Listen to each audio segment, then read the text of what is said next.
Señoras y señores, gracias por continuar con nosotros. Presten atención a esta historia. La diabetes, la cantidad de dominicanos afectados por diabetes está aumentando cada día más y hay razones para preocuparse. Veamos. La diabetes se ha convertido en una amenaza para la salud de los dominicanos.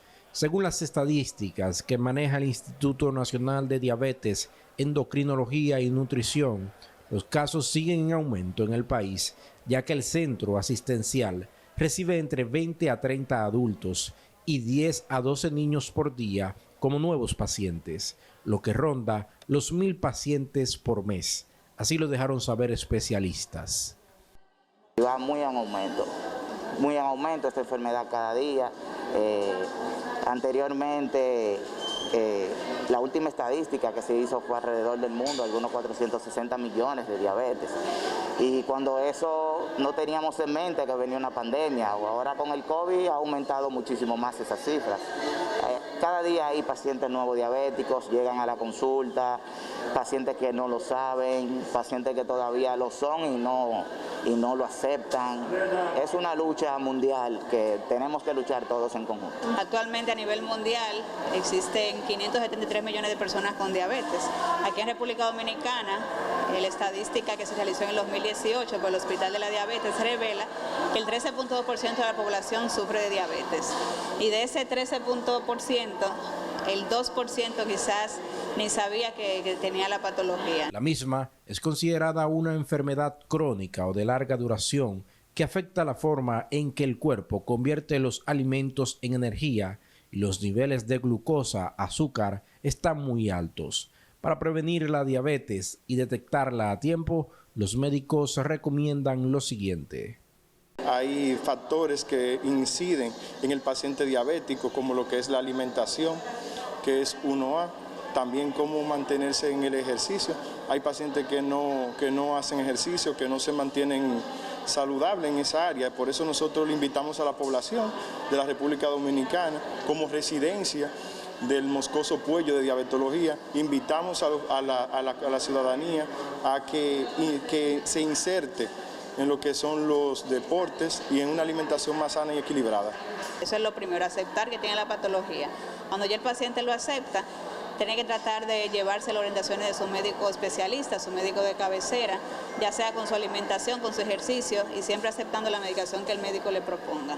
Señalan además la importancia de ejercitarse, lo cual ayuda a disminuir el peso, la glucosa en sangre, a mejorar la acción de la insulina y aconsejan además que la carne se cocine hervida, al horno, al vapor, a la plancha, siempre eliminando los excesos de grasa. El estilo de vida de la persona, la obesidad y el sobrepeso que van aumentando en números cada día más también es un factor muy importante.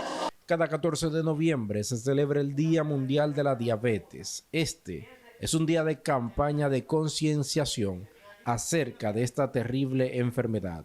Es por ello que cada año el Hospital Dr. Moscoso Puello lleva a cabo diferentes charlas, conferencias y programas de prevención y detección a tiempo. Jesús Uribe, Objetivo 5. Muchísimas gracias, señoras y señores, por seguir en sintonía con nosotros. Wendy Hill nos tiene la siguiente historia.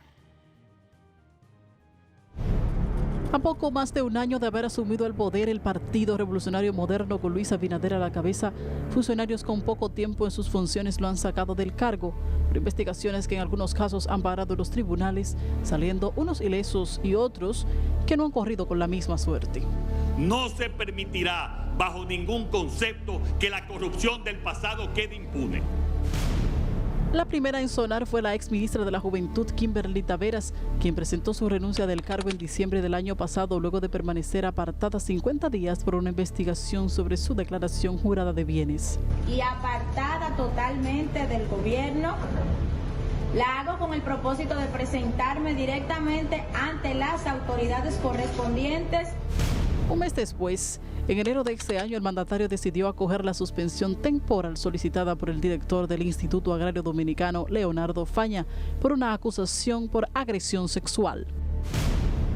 Con solo 6 meses en el cargo, el presidente Abinader destituyó al ministro de Salud, Plutarco Arias, tras el escándalo de la supuesta sobrevaluación de 4 a 20 pesos el costo de las jeringas adquiridas para las vacunas del COVID-19. Y extraemos el primer premio de este sorteo de la noche de tu Lotería Nacional. Para junio de este año, el Poder Ejecutivo destituyó a Luis Dicent como administrador de la Lotería Nacional, acusado de estafar bancas de lotería por un valor de 500 millones de pesos. 2 meses más tarde, el presidente Abinader suspendió en agosto al director de Comunidad Digna, Juan Maldonado Castro, por sus alegados vínculos con actos de corrupción que incluyen el lavado de activos precedentes de narcotráfico. El más reciente caso es el del director del Instituto Postal Dominicano, Adán Peguero, quien previamente había solicitado una licencia por 3 meses hasta que se investigue su presunta participación en la contratación de una empresa para ofrecer servicios en la entidad que dirige. Para Objetivo 5, Wendy Hill. Bien, yo creo que el presidente Abinader ha optado por la mano dura contra todo aquel que se sospeche que está cometiendo alguna indelicadeza, o se presuma, o lo acusen, o el rumor público. El presidente Luis Abinader, quizás este sea uno de los factores más interesantes que ha tenido su gobierno. Vamos a ver, se conmemoró 20 años de la fatídica tragedia del vuelo 587 de Nueva York. Veamos a Manuel Ruiz. Con diversos actos fueron honradas y recordadas a las víctimas del fatídico vuelo 587 de American Airlines en Far Rockaway, Queens, Nueva York. Este año marca el 20º aniversario de la segunda mayor tragedia de avión en la historia de los Estados Unidos. El vuelo 587 de American Airlines tenía como destino el Aeropuerto Internacional de las Américas de la República Dominicana, con 260 pasajeros y tripulación a bordo. El vuelo se estrelló en Billy Harbor, Queens, el 12 de noviembre del año 2001. Se cumplen precisamente 20 años, cobrando la vida a 265 personas, entre ellas 175 dominicanos. Dentro de los actos de recordación de las víctimas, el congresista Adriano Espaillat introdujo ante el Congreso de los Estados Unidos una resolución en honor a las víctimas.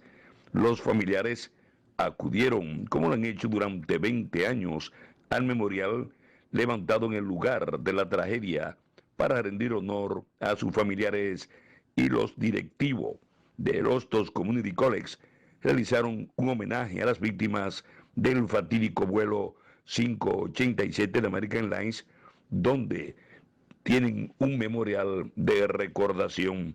Y que para los familiares que se encuentran acá, esas memorias todavía están vivas, ¿verdad? Poder rendirle homenaje a ellos significa que su memoria no ha muerto, es decir, que estamos manteniendo su legado. Bueno, es un desastre porque todavía, según los años, todavía no se olvida. Era una persona muy cariñosa, muy desprendida con la persona. El alcalde de la ciudad, Bill de Blasio, acompañó a los familiares de las víctimas de aquel fatídico accidente aéreo que devastó a la comunidad dominicana de Nueva York, que aún sigue latente en los familiares, hijos y parientes, aquel momento de recordación del último día. Para Objetivo 5, Manuel Ruiz, Nueva York.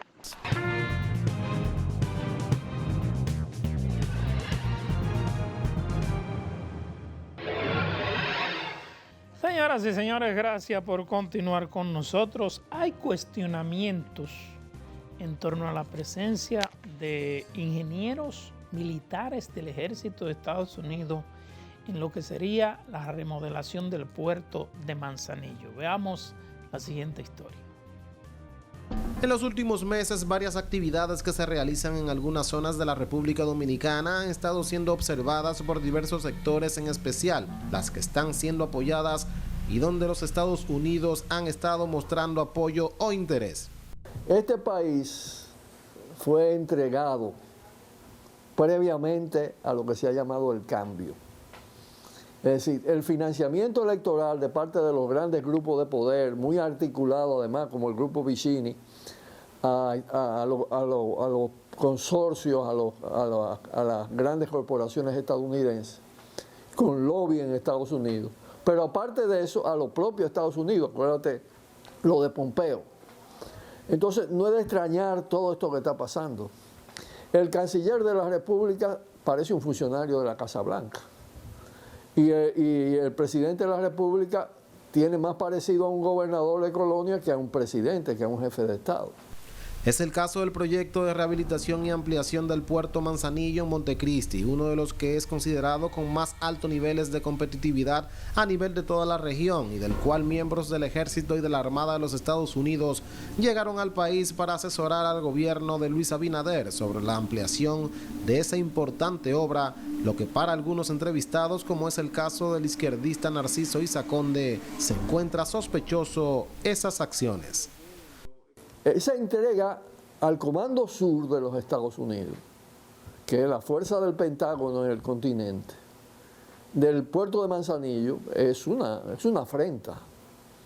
Es prácticamente una modalidad de cederle el control militar sobre un puerto para establecer una especie de base militar. El momento que el Comando Sur lo que está es ejerciendo un rol de intervención contra los países soberanos del continente. Otro punto cuestionado por ciudadanos es ante la ola delincuencial que existe en el país, donde el presidente Luis Abinader anunció que apoya la idea de traer al país oficiales del Departamento de Policía de Nueva York para entrenar a los agentes dominicanos de la Policía Nacional. Recientemente, ante la situación de Haití, 5 helicópteros de los Estados Unidos aterrizaron en el aeropuerto Gregorio Luperón en Puerto Plata, a lo que de inmediato el Ministerio de Defensa de la República Dominicana aclaró que esas aeronaves realizaron una parada técnica de reabastecimiento de combustible y descanso de tripulación ante la cantidad de horas de vuelo, siendo este un procedimiento de rutina cuando se recorren largas distancias, lo que tuvo sus cuestionamientos entre la población. Lo que se escucha primordialmente era para Haití, los rumores. Los comentarios de que aterrizaron y vinieron a coger combustible, como normalmente vienen de casi la mayoría de pilotos de helicópteros. Dicen que ellos hacen asiento aquí porque aquí hay combustible y de ahí ellos van a su destino. Es un país dependiente desde hace muchos años, se está profundizando el coloniaje. Recientemente el ministro de Defensa, Teniente General Carlos Luciano Díaz Morfa, participó como invitado en la ceremonia de traspaso de mando del Comando Sur de los Estados Unidos, en la cual estuvieron presentes además los ministros de Defensa de la mayoría de los países de América Latina.